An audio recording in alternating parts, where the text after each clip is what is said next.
হুয়াল্লাযী ইউসাউবিরুকুম feel আরহামি কাইফা ইয়াশা লা ইলাহা ইল্লা হুয়াল আজিজুল হাকীম।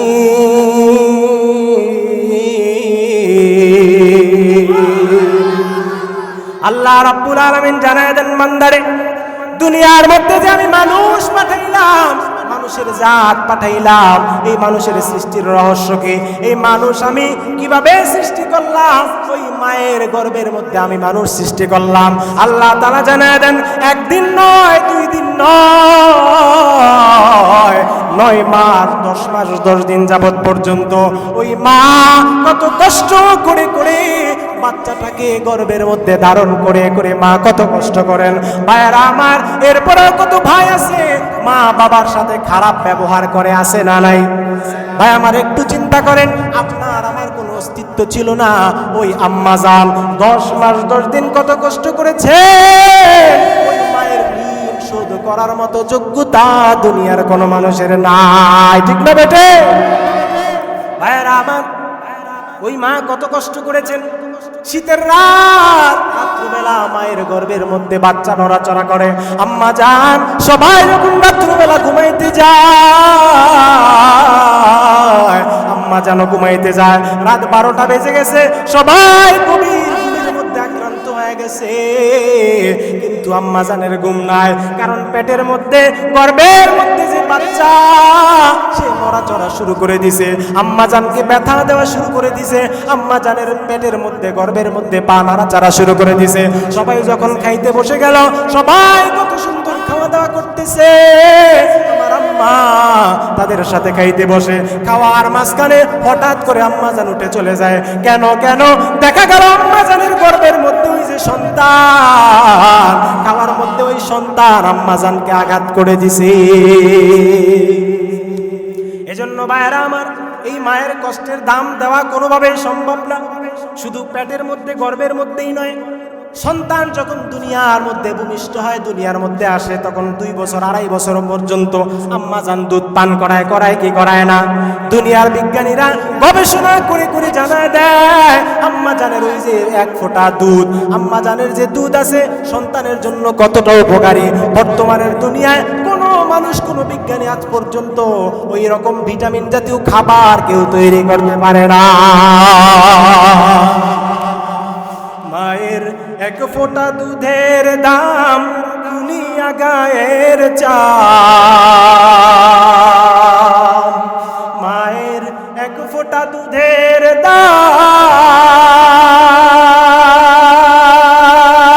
দাম, মায়ের 1 ফোঁটা দুধের দাম দুনিয়া গায়ের চাম। পাপোশ বানাইলে ঋণের শোধ হবে না, এমন দরদি ভাবে কেউ হবে না আমার মা গো, এমন দরদি ভাবে কেউ হবে না আমার মা গো, ঠিক না বেটি? মায়ের 1 ফোঁটা দুধের দাম,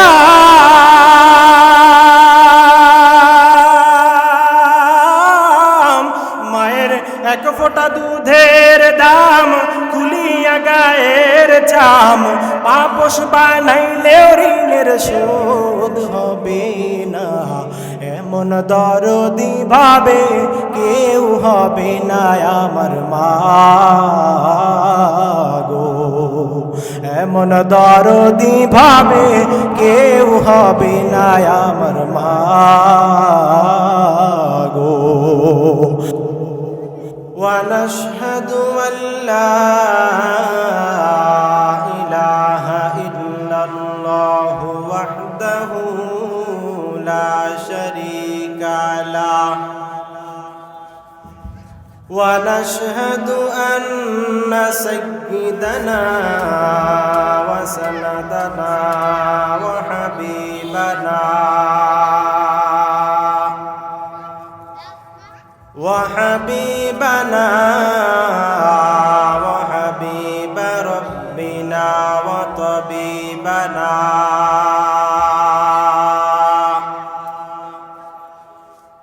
طبيبنا وطبيب قلوبنا ومولانا محمد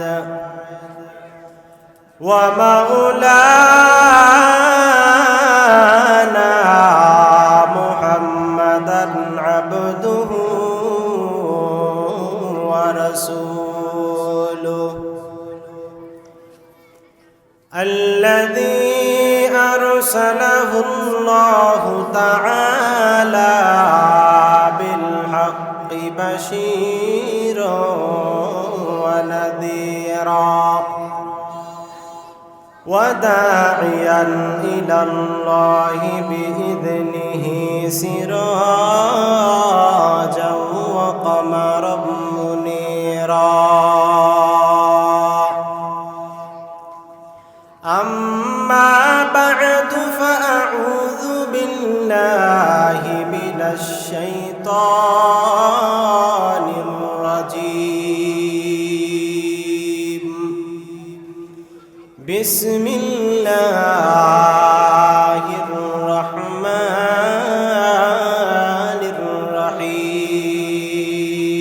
الرحيم إنا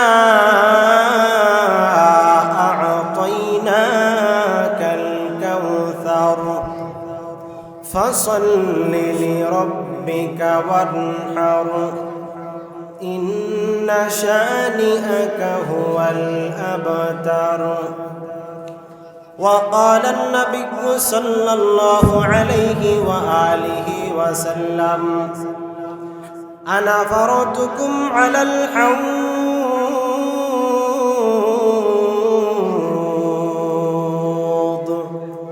فمن ورده شرب منه ومن شرب منه لم يظمأ بعده أبدا أو كما قال النبي عليه الصلاة والسلام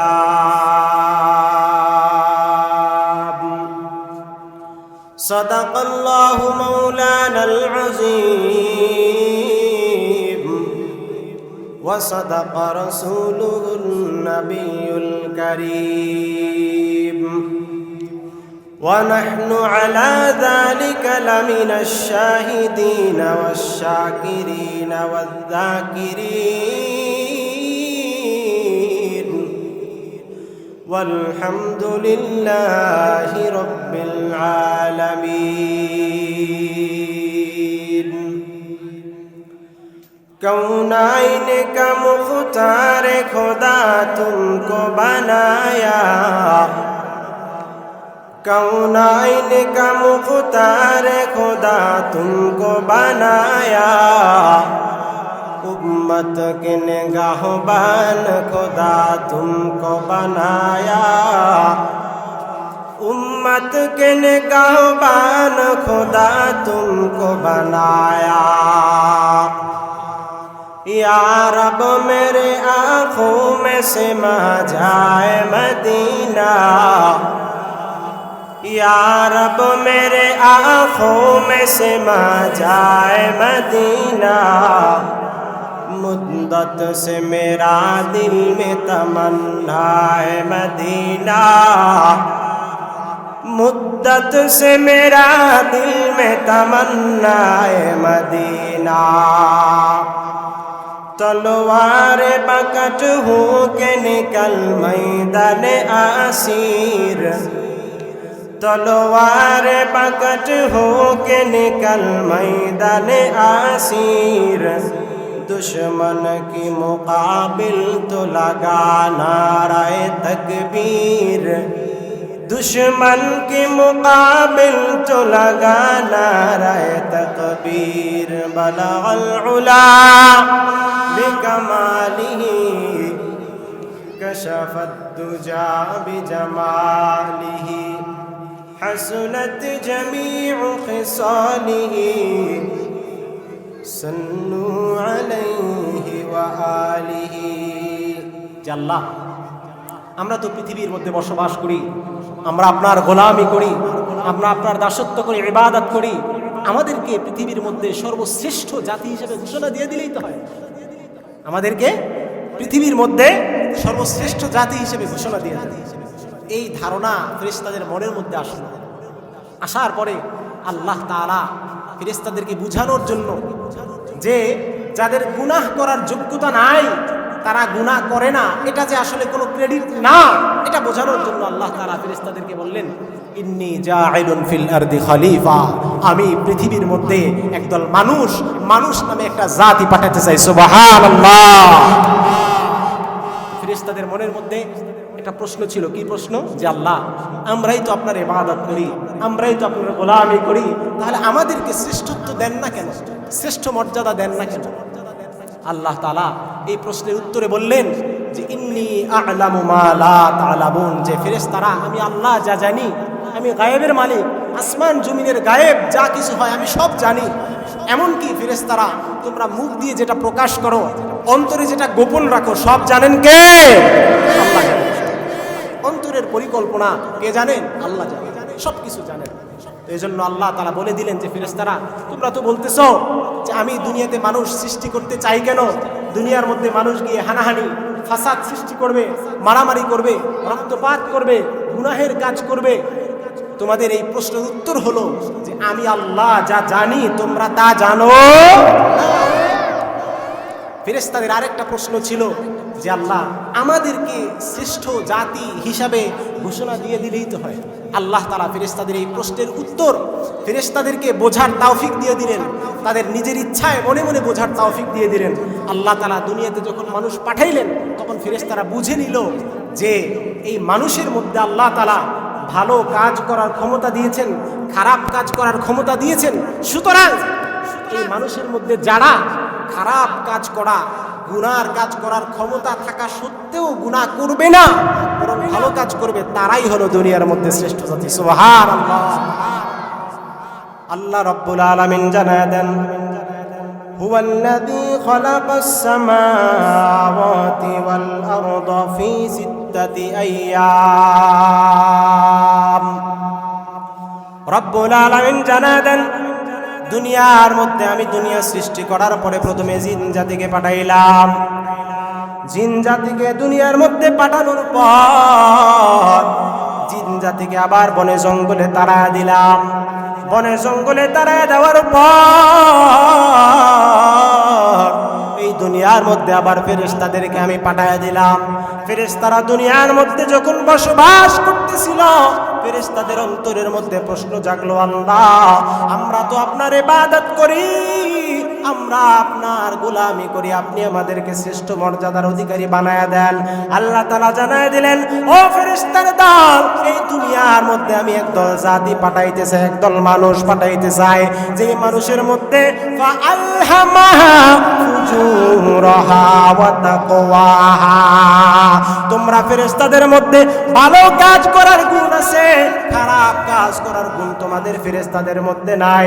গুনাহ কাকে বলা হয়, খারাপ কাজ কাকে বলা হয়, গুনাহের মজা তোমরা ফেরেশতারা জানো না, এই জন্য তোমরা গুনাহ করো না।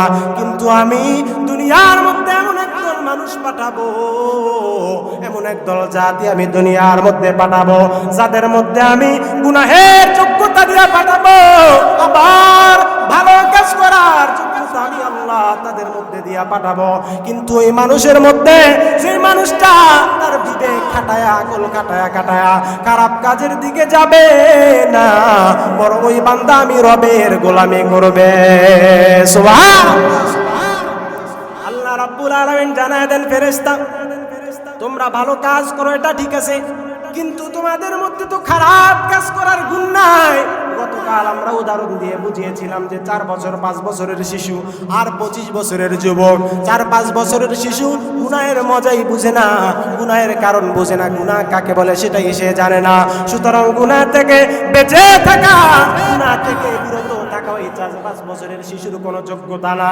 তেমনি ভাবে ফেরেশতা যারা আছে, আল্লাহ রাব্বুল আলামিন জানা দেয়, আমি ওই ফেরেশতাদের মধ্যে গুনার যোগ্যতা দেই নাই।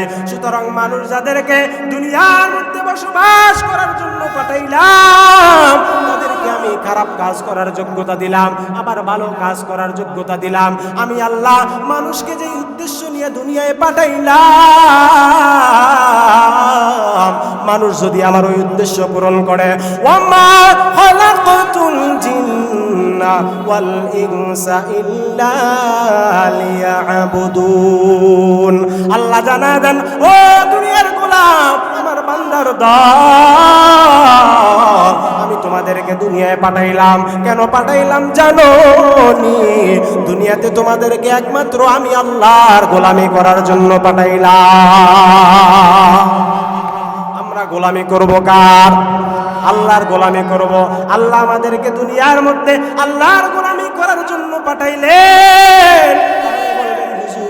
আমরা যে ব্যবসা বাণিজ্য করি, খেত খামারের মধ্যে কাজ করি, বিবাহ শাদী করি, আবার ছেলে সন্তান জন্ম নেয়, দুনিয়ার মধ্যে কত কাজ করি, তাহলে আল্লাহ যে বললেন আমাদেরকে দুনিয়ার মধ্যে ইবাদত করার জন্য পাঠাইলেন, কোথায় তাহলে আমরা দুনিয়ার কাজের মধ্যে মাত্র রইলাম? কিন্তু আল্লাহ জানায় দেন মূল উদ্দেশ্য হলো মানুষের ইবাদত করা। ইবাদত করার জন্য মানুষকে খাওয়া দাওয়া করতে হয়, শক্তি অর্জন করতে হয়, বিবাহ শাদী করতে হয়, মানুষের উম্মত বাড়ানোর জন্য, আমার নবীর উম্মত বাড়ানোর জন্য, আল্লাহর গোলামি করার জন্য করতে হয়। যেমনি ভাবে আমরা যদি প্রশ্ন করি, হুজুর এই মাহফিলের মঞ্চ, মাহফিলের আয়োজন কেন করা হইল? কোরআন হাদিসের আলোচনা শোনার জন্য, ঠিক না ঠিক?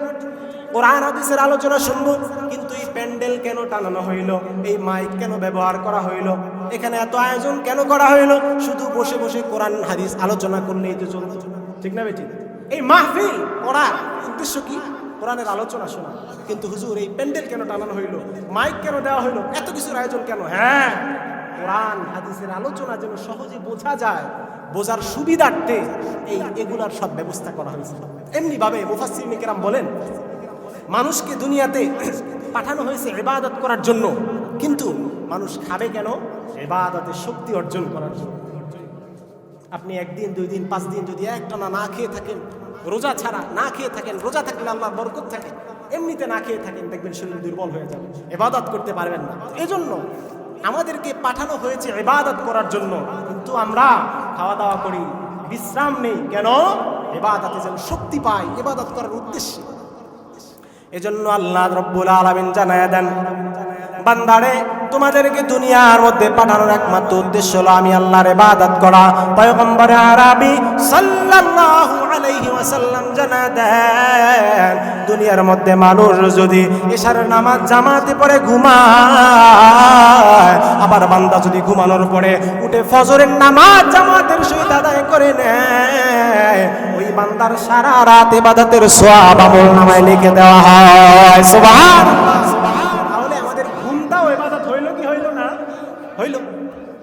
এমনি ভাবে রাসূল বলেন, কোন বান্দা যদি আল্লাহর বিধান অনুযায়ী চলে, 5 ওয়াক্ত নামাজ পড়ে, রোজার বিধানগুলো পালন করে, হজ করে, যাকাত দেয়, বান্দা যদি আমি নবীর সুন্নতের উপরে চলে, তাহলে বান্দার গোটা জিন্দেগিটাই ইবাদতের খাতায় লেখা হবে। সুবহানাল্লাহ। কিন্তু কোন মানুষ যদি মূল কাজ বাদ দিয়ে দেয়, যেমন এই যে মাহফিল কোরআনের আলোচনা করলাম না, শুধু প্যান্ডেল সাজানো হইলো, মাইক দেওয়া হইলো, কোনো আলোচনা চললো না, প্রশ্ন আসবে কি আসবে না যে প্যান্ডেল টানানো হইলো কেন, মাইক দেওয়া হইলো কেন? প্রশ্ন আসবে কি আসবে না? তো চিন্তা করে দেখেন, এবার দুনিয়াতে কোনো মানুষ যদি তার ইবাদত মূল কাজ বাদ দিয়ে শুধু খায়, ঘুমায়, বিবাহ শাদী করে, দুনিয়ার যত কাজ আছে সব করে, বান্দা কি করে না? নামাজ পড়ে না, রোজা রাখে না। তো আল্লাহ বলেন, বান্দা খাওয়ার জন্য তোমাকে পাঠাই নাই, খাওয়ার জন্য তোমার চেয়ে গরু বেশি খাইতে পারে। দেশের মধ্যে, দুনিয়ার মধ্যে কুকুর অনেক বেশি বাচ্চা জন্ম দিতে পারে। তাহলে তোমার আচরণ, চলাফেরা সবকিছু যদি ওই কুকুরের মতো, হিংস্র জানোয়ারের মতো, গরুর মতো হয়, যে তুমি মূল উদ্দেশ্য ইবাদত করো না, নামাজ পড়ো না, রোজা রাখো না, তাহলে বান্দা তোমার মধ্যে আর ওই পশু, হিংস্র জানোয়ারের মধ্যে কোনো পার্থক্য। উলাইকা কাল আনআমি বাল হুম আদাল উলাইকা হুমুল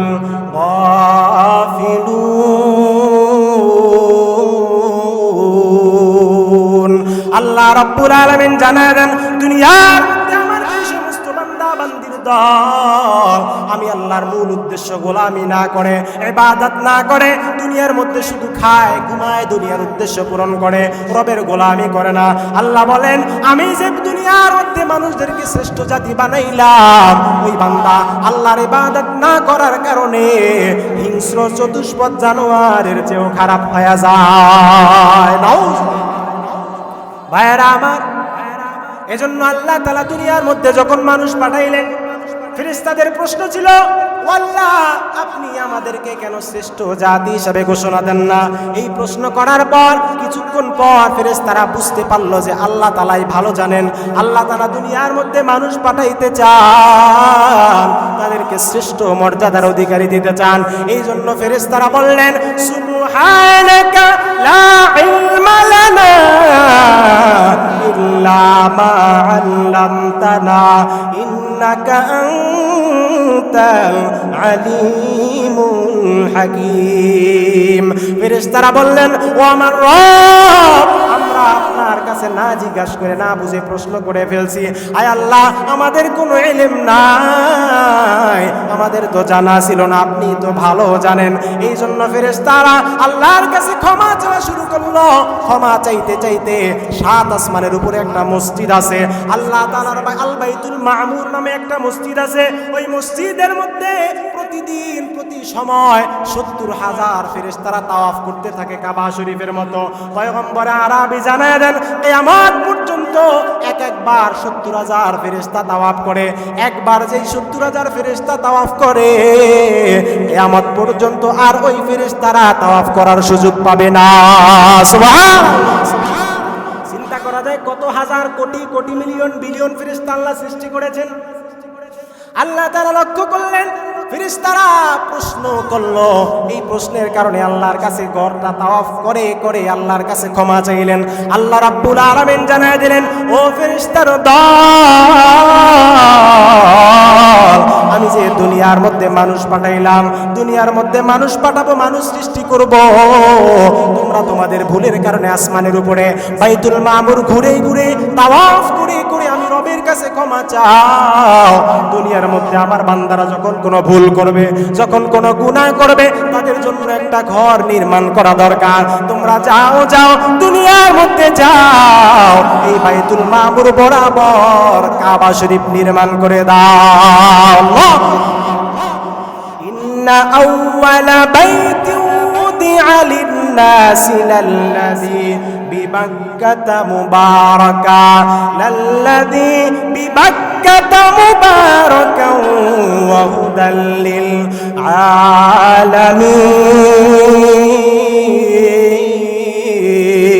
আলামিন। আল্লাহ রাব্বুল আলামিন জানালেন এই পৃথিবীর সর্বপ্রথম ঘর আর কোন ঘর পৃথিবীর মধ্যে নাই। আল্লাহ জানায় দিলেন যাও যাও ওই বাইতুল মামুর ফেরেশতারা তোমরা তাওয়াফ করে করে আমার কাছে ক্ষমা চাও। আমি দুনিয়ার মধ্যে মানুষ পাঠাবো, তারা যখন ভুল করবে, গুনাহ করে ফেলবে, ওই মানুষের জন্য দুনিয়ার মধ্যে ওই মক্কা শরীফের মধ্যে ওই বাইতুল মামুর বরাবর কাবা শরীফ নির্মাণ করে দাও। সুবহানাল্লাহ। পৃথিবীর প্রথম ঘর আর কোনো ঘর নাই, সর্বপ্রথম ঘর। সেই ঘর কি থাকার জায়গা না ইবাদতের জায়গা? বলেন, ইবাদতের জায়গা। এর মাধ্যমেও বোঝা যায় যে মানুষকে দুনিয়াতে পাঠানো হয়েছে থাকার জন্য না, খাওয়ার জন্য না, বসবাস করার জন্য না, আনন্দ ফুর্তি করার জন্য না। কিসের জন্য? আল্লাহর ইবাদত করার জন্য। হ্যাঁ, সেগুলো কেন করব? খাবো ইবাদতের জন্য, ঘুমাবো ইবাদতের জন্য, বিবাহ শাদী চাকরি বালা যা কিছু করতেছি সব কেন? ইবাদত যেন ঠিক থাকে সেই জন্য। وما خلقت الجن والإنس إلا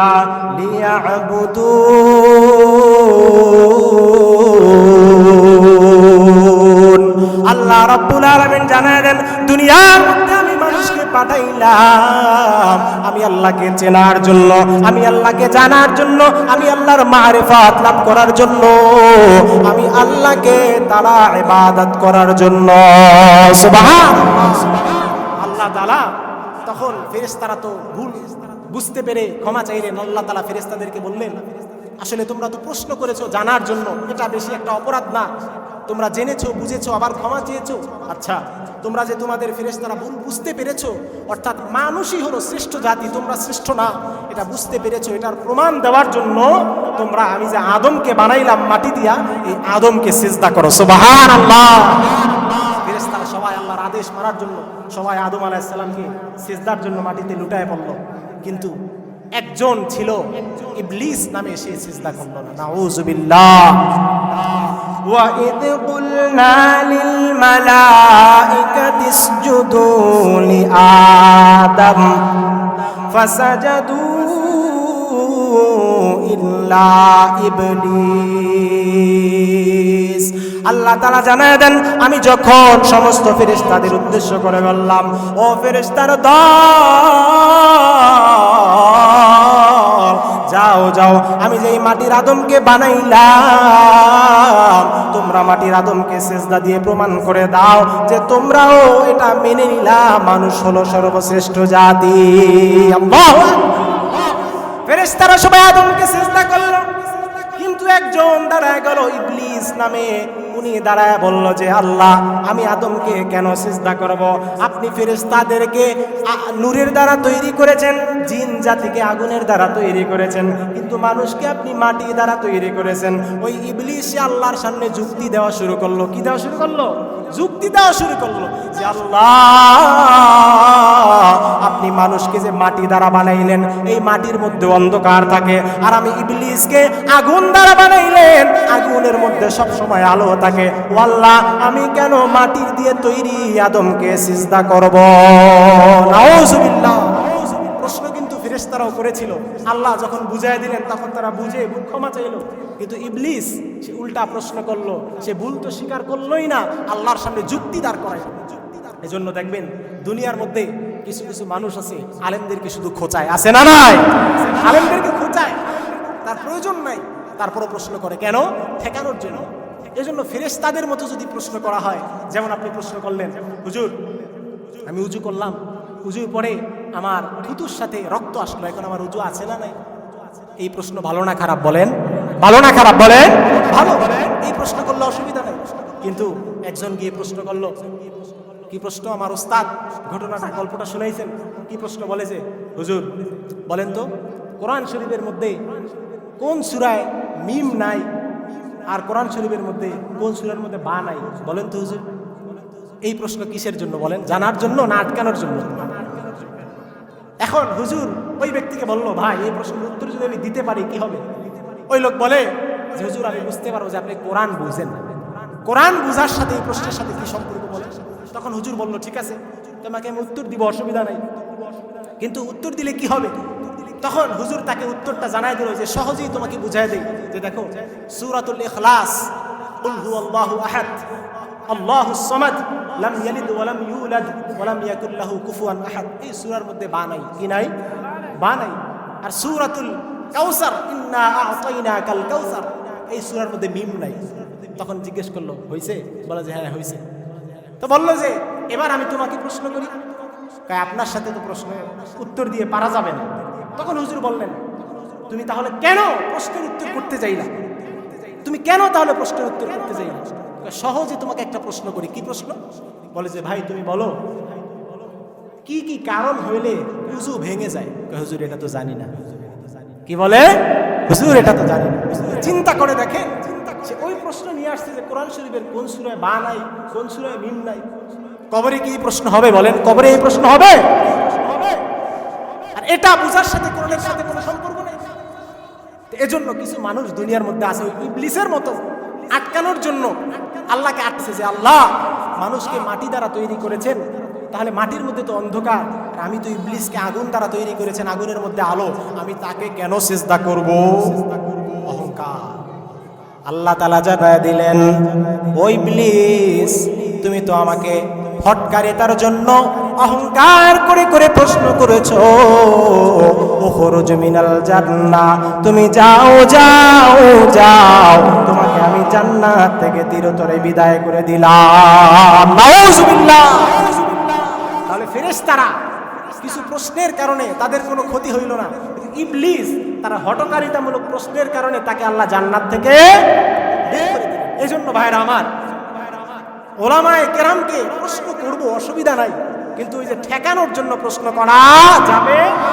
পয়গম্বর আরবি সাল্লাল্লাহু আলাইহি ওয়াসাল্লাম বলেন, ওলামায়ে কেরামের বিরুদ্ধে যারা লেগে যায় তাদের বিরুদ্ধে আল্লাহ তাআলাই যথেষ্ট। ঠিক না বেটে? এজন্য ভাইরা আমার, আল্লাহ তাআলা মানুষকে যে দুনিয়াতে ইবাদত করার উদ্দেশ্যে পাঠিয়েছেন, সেই ইবাদতের জন্য আল্লাহকে খুশি করার জন্য কাজ করতে হবে। আল্লাহ তাআলা ফেরেশতাদেরকে নূর দ্বারা তৈরি করেছেন। কি দ্বারা? নূর দ্বারা। আর জিন জাতি যারা আছে তাদেরকে কি দ্বারা তৈরি করেছেন? আগুন দ্বারা। তো ইবলিস ছিল জিন জাতির মধ্যে। এই ইবলিসকে আল্লাহ তাআলা তার ইবাদতের কারণে পুরো দুনিয়ার মধ্যে পুরো রাজত্ব দান করেছিলেন। তাফসীরে কুরতুবীর মধ্যে মুফাসসিরিনে কেরাম লিখেছেন যে এই ইবলিস উনি ৮০,০০০ বছর ইবাদত করেছিল। কত বছর? ৮০,০০০ বছর ইবাদত করেছে। কিন্তু এই একটা অহংকার, হঠকারিতামূলক ঠেকানোর জন্য প্রশ্ন করার কারণে তার সারা জীবনের সবকিছু বরবাদ হয়ে গেছে। এজন্য ভাইরা আমার, আমরা কখনোই এই ধরনের কাজ করব না যেটার কারণে আমার কারণে ওলামায়ে কেরাম অপদস্থ হয়, ওলামায়ে কেরাম ক্ষতিগ্রস্ত হয়। ঠিক না ঠিক? ইনশাআল্লাহ আমরা এই কাজে জড়াবো না। সবাই একটু সামনের দিকে আগায়। পিছনে অনেক ভাইরা দাঁড়ায় আছেন, তারা বসতে পারতেছেন না। লা ইলাহা ইল্লাল্লাহ, লা ইলাহা ইল্লাল্লাহ, লা ইলাহা। একটু আগায় আগায় বসে, একটু আগায় আগায় বসে, একটু কষ্ট করে আগায় যায় ভাই। জান্নাতের বাগানের মধ্যে একটু সামনে আগায় যায়। লা ইলাহা, লা ইলাহা ইল্লাল্লাহ, লা ইলাহা ইল্লাল্লাহ, লা ইলাহা, লা ইলাহা ইল্লাল্লাহু মুহাম্মাদুর রাসূলুল্লাহ সাল্লাল্লাহু আলাইহি ওয়াসাল্লাম। তাহলে আমরা কি জানতে পারলাম? ফেরেশতাদেরকে আল্লাহ নূর দ্বারা তৈরি করেছেন, জিন জাতিকে আল্লাহ আগুন দ্বারা তৈরি করেছেন, আর মানব জাতি মানুষকে আল্লাহ কি দ্বারা তৈরি করেছেন? মাটি থেকে। ওয়ালাকাদ খালাকনাল ইনসানা মিন সুলালাতিন মিন তিন। রব্বুল আলামিন জানায় দেন, ও দুনিয়ার মানুষের দল, দুনিয়ার মধ্যে যে আমি মানুষ পাঠাইলাম, দুনিয়ার মধ্যে আমি মানুষদেরকে সৃষ্টি করলাম, এই মানুষকে আমি এত সম্মান দান করলাম, কিন্তু আমি মানুষকে একমাত্র মাটি থেকে সৃষ্টি করলাম। ওই বর্তমান জামানার বিজ্ঞানীরা গবেষণা করে করে করে করে গবেষণা করে বের করলো মানুষকে কিভাবে সৃষ্টি করা হয়েছে। মানুষের যে জীবন বীজ আছে, মানুষের জীবন বীজ, মানুষকে আল্লাহ তাআলা মায়ের গর্ভের মধ্যে এক ফোঁটা নাপাক পানি দ্বারা তৈরি করেন। ওই নাপাক পানি থেকে এক ফোঁটা রক্ত জমাট বাঁধা রক্ত হয়, ওই রক্ত থেকে আল্লাহর কুদরতে আবার গোশত তৈরি হয়, ওই গোশতের মধ্যে হাড্ডি তৈরি হয়, হাড্ডির মধ্যে আবার গোশতের প্রলেপ দিয়ে বানায়। এই জন্য বর্তমান জামানার বিজ্ঞানীরা গবেষণা করে করে করে করে তারা জানতে চাইল আল্লাহ তাআলা মানুষকে যে সৃষ্টি করেছেন, এই মানুষকে সৃষ্টির মূল উপাদান কি জিনিস। তারা গবেষণা করে করে বের করতে পারলো মানুষকে সৃষ্টি করার মধ্যে 4টা উপাদান প্রচুর পরিমাণে পাওয়া যায়। মানুষের যে জীবন বীজ আছে, ওই জীবন বীজের মধ্যে তারা খুঁজে খুঁজে পাইলো 4টা উপাদান পাওয়া যায়। 1 নম্বরে অক্সিজেন, নাইট্রোজেন, হাইড্রোজেন, কার্বন, এই 4টা উপাদান প্রচুর পরিমাণে পাওয়া গেছে। বিজ্ঞানীরা আরো গবেষণা করে করে পাইলো মানুষের বীজের মধ্যে, মানুষের প্রধান যে বীজ আছে, মানুষ যেখান থেকে মায়ের গর্ভে তৈরি হয়, গবেষণা করে করে দেখলো আরো 8টা উপাদান সমানভাবে পাওয়া যায়, সাধারণভাবে পাওয়া যায়। Calcium, potassium, phosphorus, iron, chlorine, এইরকম ভাবে এই উপাদানগুলোকে বিজ্ঞানীরা জমা করে করে একত্র করে করে তারা চেষ্টা করতেছে, দেখি আমরাও কি মানুষ সৃষ্টি করতে পারি কিনা। দুনিয়ার মধ্যে যে আল্লাহ মানুষ বানাইলেন, এই মানুষকে আমরা সৃষ্টি করতে পারি কিনা, আমরা তৈরি করতে পারি কিনা। এই উপাদানগুলা বিজ্ঞানীরা একত্র করে মানুষ সৃষ্টি করার জন্য, তৈরি করার জন্য চেষ্টা চালিয়ে যায়। চেষ্টা চালাতে চালাতে এক পর্যায়ে তারা বুঝতে পারলো আমাদের গবেষণা যত দূর যায়, আমরা যতই এই উপাদানগুলো মিলিত করি না কেন, আমাদের কোনো মানুষের পক্ষে মানুষ বানানো সম্ভব নয়। এই মানুষকে তারা বিজ্ঞানীরা ঘোষণা দিয়ে দিল দুনিয়ার মধ্যে যে আল্লাহ মানুষ বানাইলেন, এই মানুষ সৃষ্টি করতে পারেন একজন। চিল্লায়া বলেন তিনি কে? মানুষ সৃষ্টি করতে পারেন একমাত্র আল্লাহ বিজ্ঞানীরা গবেষণা করে করে মানুষের জীবন বীজের মধ্যে যে উপাদানগুলো পাওয়া যায়, উপাদানগুলো মিলায় মিলায় অনেক গবেষণা করলো, দেখে না কোনো কাজ হয় না, কোনো কাজ হয় না। পরবর্তীতে তারাই ঘোষণা দিয়ে দিল, দুনিয়ার মধ্যে যে মানুষ আল্লাহ তৈরি করেন মায়ের গর্ভের মধ্যে, এই মানুষ একমাত্র আল্লাহই তৈরি করতে পারে। আল্লাহ তাআলা জানায় দেন, মা বাবাকে কষ্ট দেওয়া যাবে? কষ্ট দেওয়া যাবে। নারায়ে তাকবীর। আমরা রাজি হই, ওয়াদা করি যে আজকে থেকে আমাদের যাদের বাবা মা দুনিয়াতে বেঁচে আছেন কেউ বাবা মাকে কষ্ট দিব না ইনশাআল্লাহ। সবাই হাত জায়গায় দেখাই, আল্লাহকে দেখাই যে আল্লাহ, হে আল্লাহ, আমাদের যাদের বাবা মা দুনিয়াতে বেঁচে আছে আমরা যেন তাদেরকে কখনো কষ্ট না দিই। আল্লাহ তাআলা সকলকে কবুল করুন। প্রিয় ভাইরা আমার, আম্মা জান একের পর এক কষ্ট সহ্য করেন। কষ্ট সহ্য করতে করতে মায়ের প্রসব বেদনা শুরু হয়ে যায়। রাত্র বেলা যখন, দিনের বেলা যখন মায়ের প্রসব বেদনা শুরু হয়ে যায়, দুনিয়ার মধ্যে সন্তান চলে আসবে। আল্লাহ তাআলা মানুষ সৃষ্টি করেন মায়ের গর্ভের মধ্যে। যখন প্রসব বেদনা শুরু হয়ে যায়, রাস্তা দিয়ে যখন মানুষ হাইটা যায়, মানুষ তখন বলে, ওই যে অমুক বাড়ির মধ্যে কখনো আমরা মহিলাদের আওয়াজ শুনতে পাই নাই, আজকে কেন মহিলাদের আওয়াজ শোনা যায়? পরবর্তীতে খবর নিয়ে দেখা যায় ওই আম্মা জান প্রসব বেদনার কষ্টে তিনি কান্না করতেছি। জীবনের মূল কষ্ট মায়ের প্রসব বেদনা। সাত আসমান সাত জমিন তখন মায়েরই মাথায়। জীবনের মূল কষ্ট মায়ের প্রসব বেদনা।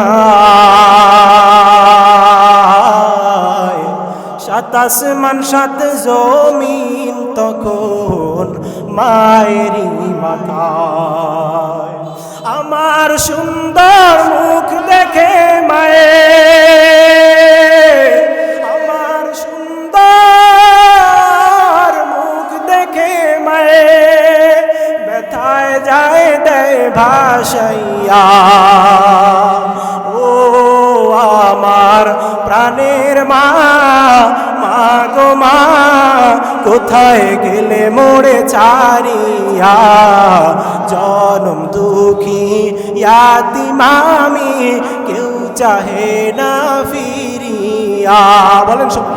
ও আমার প্রাণের মা, মা গো মা, কোথায় গেলে মোরে ছাড়িয়া?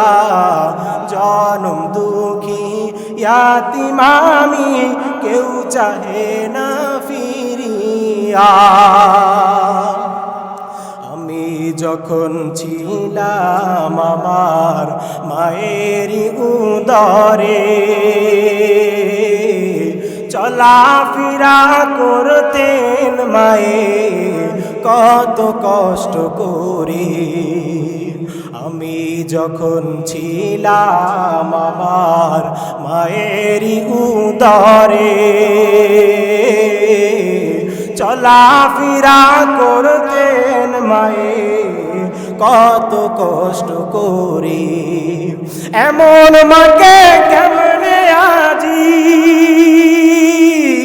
এমন মাকে কেমনে আজি যাব আমি ভুলিয়া? ও আমার প্রাণের মা, মা গো মা, কোথায় গেলে মোরে ছাড়িয়া? জনম দুঃখী ইয়াতীম আমি, চায় না কেহ ফিরিয়া। ও আমার প্রাণের মা, মা গো মা, কোথায় গেলে মোরে ছাড়িয়া? জনম দুঃখী ইয়াতীম আমি, কেউ চাহে না ফিরিয়া। আল্লাহ তাআলা আমাদের আমাদের যাদের মা বাবা বেঁচে আছেন সবার মা বাবার খেদমত করে যেন আমরা জান্নাত কামাই করতে পারি, আল্লাহ তাআলা সেই তৌফিক দান করুন। সকলে বলুন আমিন। আর যাদের বাবা মা নাই দুনিয়াতে বেঁচে, আমরা যেন বাবা মার জন্য সওয়াব রেসারি করতে পারি, তাদের জন্য যেন আমরা সওয়াব পাঠাতে পারি, দান সাদাকা করে, নামাজ পড়ে, কোরআন তেলাওয়াত করে, তাসবিহ পড়ে পড়ে আমার বাবা মায়ের জন্য যেন সেই কবরে পাঠাতে পারি, আল্লাহ তাআলা তৌফিক দান করুন। ডাক্তার তপন দা নামে একজন বিখ্যাত একজন ডাক্তার আছেন, উনি একটা লেখা লিখেছেন, সত্য একটা ঘটনা, যেটা একটা থানার মধ্যে একটা উপজেলা হাসপাতালের ঘটনা। ডাক্তার তপন দা তিনি লিখেন, তিনি বলতেছেন, আমি হাসপাতালের মধ্যে রাত্র তখন 3টা বাজে, রাত 3টার সময় আমি দেখতে পাইলাম। ডাক্তার তপন দা তিনি বলেন, আমি দেখলাম আমার ওয়ার্ডের মধ্যে একজন বৃদ্ধা মহিলা একজন বৃদ্ধ পুরুষ মানুষকে নিয়ে দাঁড়ায় আছে। আমি কাছে গেলাম, কাছে যাওয়ার পরে এত বিভীষিকাময় একটা ঘটনা দেখতে পাইলাম। ওই বৃদ্ধ পুরুষ লোকটার বয়স প্রায় 80 বছর, আর ওই মহিলার বয়স প্রায় 60 থেকে 65 বছর হবে। আমি দেখতে পাইলাম ওই পুরুষ লোকটা তিনি ইন্তেকাল করেছেন। ওই সেখানে বেডের মধ্যে হাসপাতালের বিছানার মধ্যে শুয়ে আছে। রাত 3টার সময় আমি দেখতে পাইলাম 60 ঊর্ধ্ব একজন নারী, 60 বছর 65 বছর বয়সের একজন নারী ওই বৃদ্ধ 80 বছরের পুরুষ মানুষটাকে নিয়ে দাঁড়ায় আছে, লাশটাকে নিয়ে দাঁড়ায় আছে। আমি জানতে চাইলাম, কাছে গিয়ে জিজ্ঞেস করলাম, ও আম্মা জান, রাত 3টার সময় আপনি একা একা কি কারণে আপনার 80 বছরের বৃদ্ধ স্বামীর লাশটা নিয়ে রাত 3টার সময় হাসপাতালের মধ্যে আপনি দাঁড়ায় আছেন? আপনাদের কি কোনো সন্তান সন্ততি দুনিয়ার মধ্যে নাই? আপনাদের কি কোনো আত্মীয় স্বজন দুনিয়ার মধ্যে নাই যারা এই হাসপাতাল থেকে আপনার 80 বছরের স্বামীর লাশটা বাড়িতে নিয়ে যাবে? তখন যেই উত্তর ওই মহিলা দিয়া দেয়, ডাক্তার বলে, আমি ওই উত্তর শোনার জন্য কোনো প্রস্তুত ছিলাম না। ডাক্তার জানায় দেন, এত রাত, গভীর রাত। ওই বৃদ্ধ মহিলা বলে, ও ভাই, ও বান্দা, ডাক্তারকে বলতেছে, ও স্যার, আপনাকে আমি জানায় দেই, আমার 2টা সন্তান আছে। একটা সন্তান, ছোট সন্তান, সে দেশের মধ্যে থাকে, আর একটা আমার বড় সন্তান, ওই সন্তানটা সৌদি আরবের মধ্যে চাকরি করে। ওই সন্তান যখন, আমার স্বামী যখন অসুস্থ হয়ে যায়, আমি যখন আমার সন্তানদেরকে জানায় দে, তখন বড় সন্তান বলে বাবাকে বাড়িতে রাখার জন্য। বড় সন্তান বলেছিল বাবাকে হাসপাতাল নেওয়ার দরকার নাই। বড় সন্তান বলে হাসপাতাল নিও না, আর ছোট সন্তান বলে হাসপাতাল নিয়ে যাও। আমি যখন, আমার স্বামীর যখন শরীর খুব অসুস্থ, আমি বাধ্য হয়ে আমার স্বামীকে হাসপাতালে নিয়ে যাই। হাসপাতালে নেওয়ার পরে আমার বাড়িতে আমার স্বামী যখন ইন্তেকাল হয়, বাড়িতে আমার ছেলেকে খবর দেই, ছোট ছেলেকে খবর দেই যে ছেলে, আমার স্বামীর ইন্তেকাল হয়ে গেছে, তোমার বাবার ইন্তেকাল হয়েছে, একটু হাসপাতালে আসো, তোমার বাবার লাশটা নিয়ে যাও। তখন ওই মহিলা বলে, আমার সন্তান তখন জানা দেয়, ও মা, আমি তো আমার বাবাকে হাসপাতাল নিতে বলি নাই, তোমার বড় ছেলের কথার কারণে, সৌদি আরবের ছেলের কথার কারণে তুমি হাসপাতালে নিছো, সুতরাং আমি হাসপাতাল যাইতে পারবো না। তুমি তোমার বড় ছেলে সৌদি আরব থেকে আইসা বলো লাশ নিয়ে যাইতে। কেমন কুলাঙ্গার সন্তান, কেমন খারাপ সন্তান হইলে, কেমন অবাধ্য সন্তান হইলে এই কথা বলতে পারে? ডাক্তার তখন জানায় দেয়, আমি জিজ্ঞেস করলাম, আচ্ছা অন্যান্য আত্মীয় স্বজন যে কেউ আসলো না? ওই মহিলা তখন জানায় দেয়, না না, অন্যান্য আত্মীয় স্বজন আসে নাই, কারণ লাশ নিতে গেলে যদি 2 পয়সা খরচ হয়, 2 টাকা খরচ হয়ে যায়, এই ভয়ে কোনো আত্মীয়রাও লাশ নিতে আসে না। ওই ডাক্তার বলে, কত বড় বিভীষিকাময় একটা মুহূর্ত, কত ভয়ঙ্কর একটা ঘটনা। দুনিয়ার মধ্যে সন্তান বেঁচে আছে, এক সন্তান আরেক সন্তানের উপরে রাগ হয়ে বাবার লাশটা হাসপাতাল পর্যন্ত বাড়িতে নিয়ে আসতে পারে না। একজন আরেকজনের উপরে লাশ হয়, রাগ হয়, একজন আরেকজনের উপরে গুসা হয়, সেই বাবার লাশটা পর্যন্ত আনে না। সেই ডাক্তার বলে, আমি রাত 3টার সময় দেখতে পাইলাম ওই বৃদ্ধ নারীটা অসহায় নারী মনে হয়, দুনিয়ার মধ্যে আর কেউ নাই। বাবা মা যখন বৃদ্ধ হয়ে যায়, সন্তানরা যদি বাবা মাকে না দেখে, বাবা মার খেদমত যদি না করে, ওই বাবা মার দুনিয়ার মধ্যে আর কেউ থাকে না, পরিচিত কোনো মানুষ থাকে না। ওই ডাক্তার জানায় দেয়, বৃদ্ধা মহিলা রাত 3 তিনটার সময় আমার কাছে অসহায় একটা মুখ নিয়া অসহায় একটা বাসা নিয়ে আমার কাছে জিজ্ঞেস করে, ও ডাক্তার সাহেব, রাত এখন কয়টা বাজে? ফজরের আজান দিতে আর কতক্ষণ লাগবে? ওই ডাক্তার বলে, আমি জানাই দিলাম ও আম্মা জান, ফজরের আজান দিতে আর 2 থেকে 3 ঘন্টা সময় বাকি আছে। তখন ওই মহিলা জানায় দেন, ও ডাক্তার সাহেব, আপনি আমার স্বামীর লাশটাকে হাসপাতাল থেকে বের কইরা দিয়েন না। ফজরের আজান যখন দিয়া দেয়, সকাল যখন হয়ে যায়, তখন আমি একটা ভ্যান নিয়ে আমার স্বামীর লাশ বাড়িতে নিয়ে যাব। ওই ডাক্তার বলে, মহিলাটা তার স্বামীর লাশের কথা দুঃখটা প্রকাশ করতেও পারে না। একবার স্বামীর মুখের দিকে তাকায়, আবার তাসবিহ পড়ে, আবার স্বামীর জন্য দোয়া করে। আবার মহিলা চিন্তা করে, দুনিয়ার মধ্যে আমার সন্তান থাকা সত্ত্বেও, আত্মীয় স্বজন থাকা সত্ত্বেও 2 টাকা পয়সা খরচ হবে এই জন্য কেউ আসলো না, কিন্তু আমি এত অসহায়। মহিলাটা চিন্তা করে, কিভাবে আমি এই লাশটা বাড়িতে নিয়ে যাব, কিভাবে দাফন করব। এই জন্য ভাইয়েরা আমার, ওই ডাক্তার বলে, আমি যখন হাসপাতাল থেকে বের হয়ে যাই, একবার আমি সেই লাশটার দিকে তাকাই, আর একবার রোগী মহিলাটার দিকে তাকাই। তাকায়া তাকায়া ডাক্তার বলে, আমি চিন্তা করি, হায় রে হায়, এই দুনিয়ার জীবনের কতটা মূল্য না। এজন্য ভাইয়েরা আমার, দুনিয়ার মধ্যে সন্তানকে যদি দিনদার না বানায় যায়, দুনিয়ার মধ্যে সন্তানকে যদি কোরআনের হাফেজ, কোরআনের শিক্ষা দিয়া না যায়, তাহলে এইরকম হয়।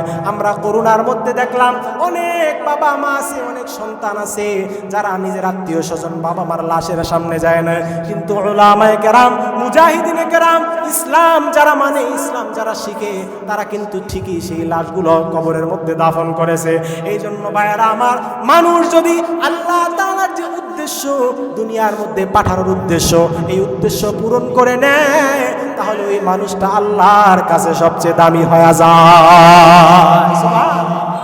এই জন্য আল্লাহর কাছে যদি দামি হইতে হয়, আখিরাতের জীবনে যদি দামি হইতে হয়, নিজের জিন্দেগি যদি কাজে লাগাইতে হয়, কি করতে হবে? আল্লাহর গোলামি করতে হবে। 5 ওয়াক্ত নামাজ সঠিকভাবে পড়তে হবে, রোজাগুলো রাখতে হবে, হজ ফরজ হলে হজ করতে হবে। এগুলো করার পাশাপাশি যদি আমরা দুনিয়ার কাজ করি, তাহলে আমাদের জিন্দেগিটা দামি হবে, আল্লাহ তাআলা আমাদের জিন্দেগিকে কবুল করবেন। এজন্য ভাইরা আমার, পৃথিবীর মধ্যে আল্লাহ তাআলা মানুষ পাঠাইলেন, আল্লাহ তাআলা আরো জানায় দেন, ওমা আরসালনাকা ইল্লা রাহমাতাল লিল আলামিন।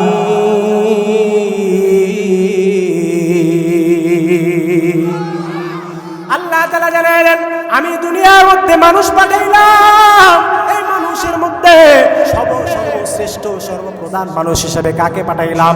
আমার পয়গম্বর হাবিবে কিবরিয়া মুস্তাফা সরকারে দো আলম নবী পাক সাল্লাল্লাহু আলাইহি ওয়াসাল্লামকে সেরা হিসেবে পাঠায় দিলাম। সুবহানাল্লাহ। পয়গম্বর আরবি দুনিয়ার মধ্যে আসলেন। দুনিয়ার মধ্যে আসার পর পয়গম্বর আরবি মায়ের গর্ভে থাকা অবস্থায় পয়গম্বরের বাবা দুনিয়া থেকে বিদায় নিয়ে চলে গেল।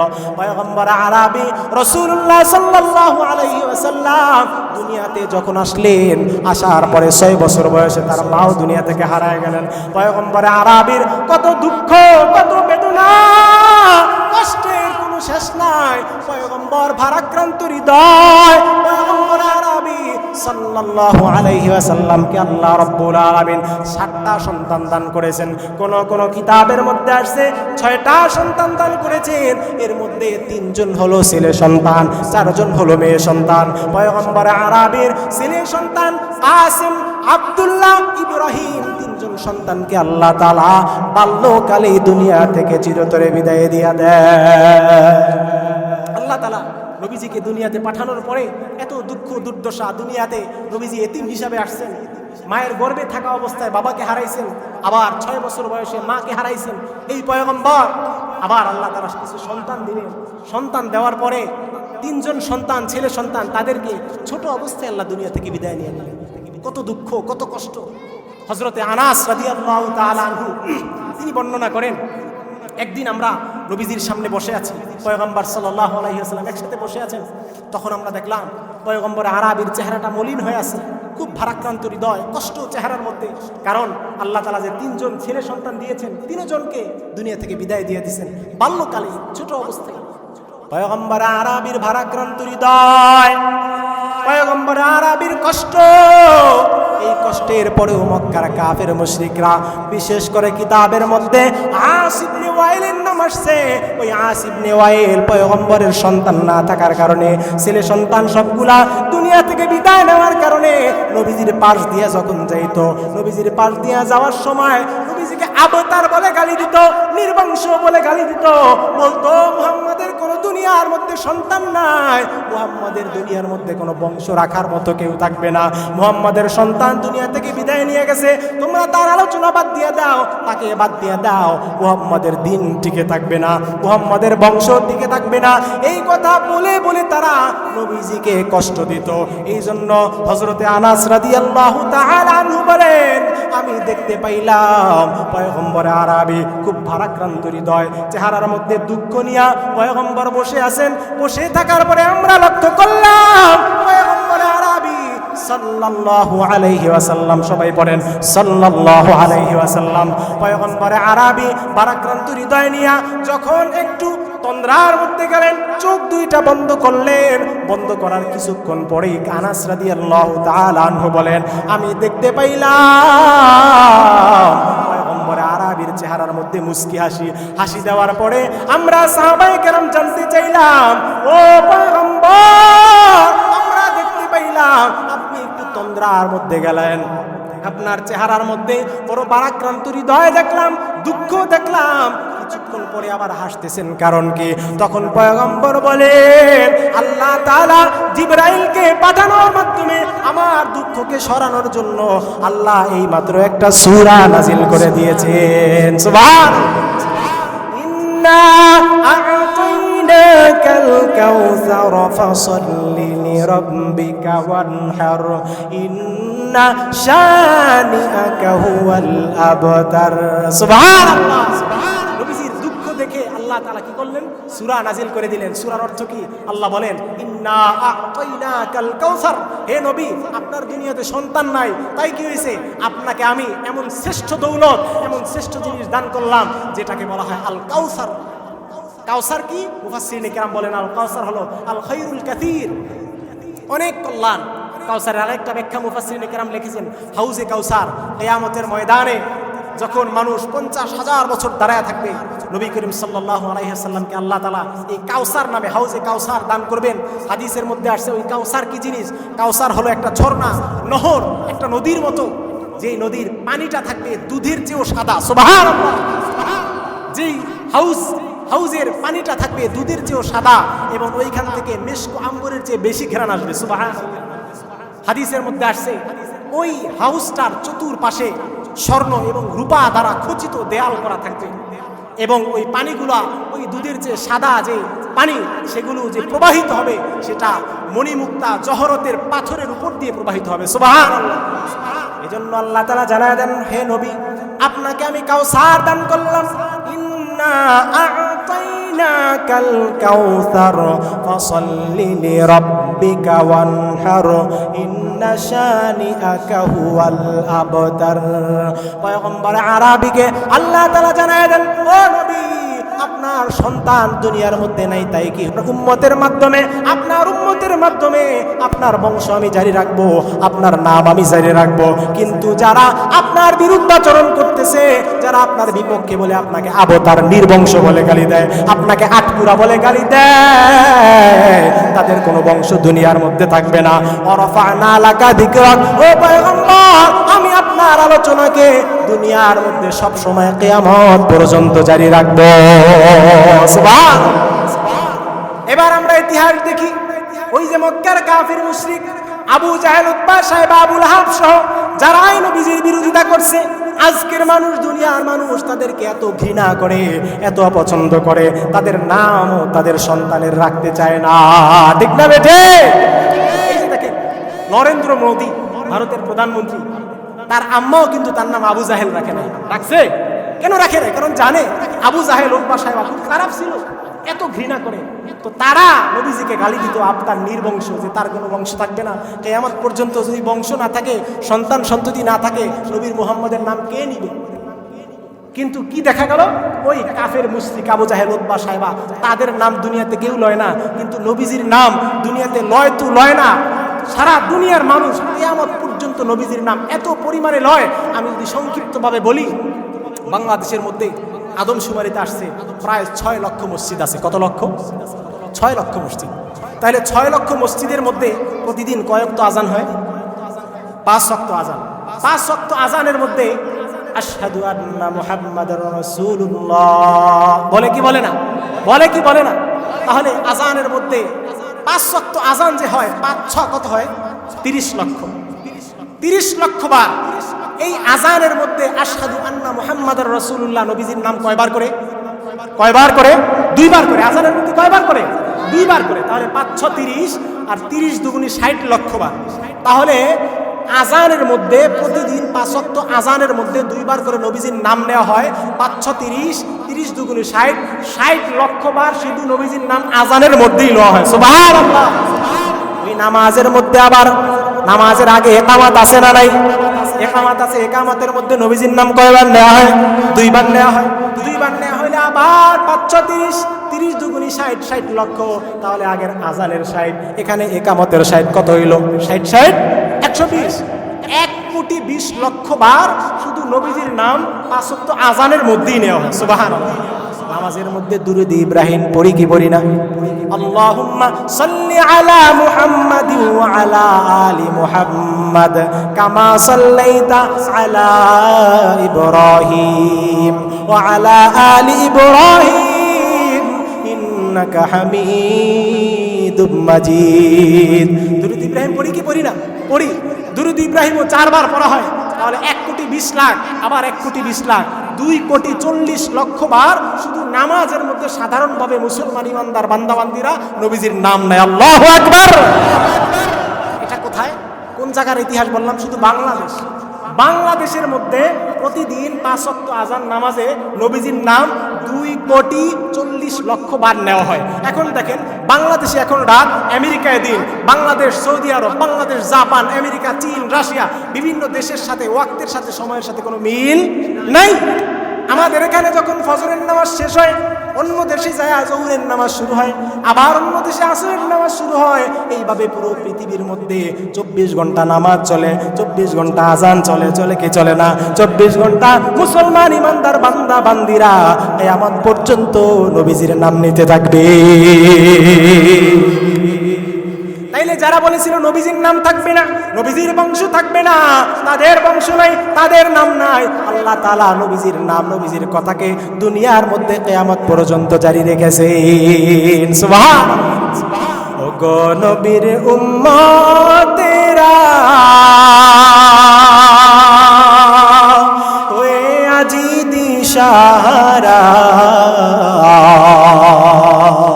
কোরআন হাদিস ছেড়ে চলো যখন যাহা চাই মনে, নবী বিনে কে তরাবে পুলসিরাত মিজানে, নবী বিনে কে তরাবে পুলসিরাত মিজানে। ওগো নবীর উম্মতেরা হয়ে আজি দিশাহারা, কোরআন হাদিস ছেড়ে চলো যখন যাহা চায় মনে, নবী বিনে কে তরাবে পুলসিরাত মিজানে, নবী বিনে কে তরাবে পুলসিরাত মিজানে।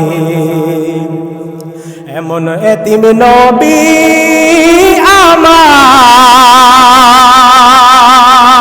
আমার, পিতা মাতা নাই যে তাহার, তারপরেও কত মারলো তাকে দুশ্মনে, নবী বিনে কে তরাবে পুলসিরাত মিজানে, নবী বিনে কে তরাবে পুলসিরাত মিজানে। চলো চলো চলো মুমিন চলো নবীর সন্ধানে, নবী বিনে কে তরাবে পুলসিরাত মিজানে। চলো চলো চলো মুমিন চলো নবীর সন্ধানে, নবী বিনে কে তরাবে পুলসিরাত মিজানে। নবী আমার জীবন ভরে দিন দিনের লাগি কষ্ট করে নবী আমার জীবন ভরে দিনের লাগি কষ্ট করে দান দান শহীদ করিলেন ওহুদেরই ময়দানে বিবিনে কে তরাবে পুলসিরাত মিজানে বিবিনে কে তরাবে পুলসিরাত মিজানে চলো চলো চলো মুমিন চলো নবীর সন্ধানে বিবিনে কে তরাবে পুলসিরাত মিজানে ঠিক না রে?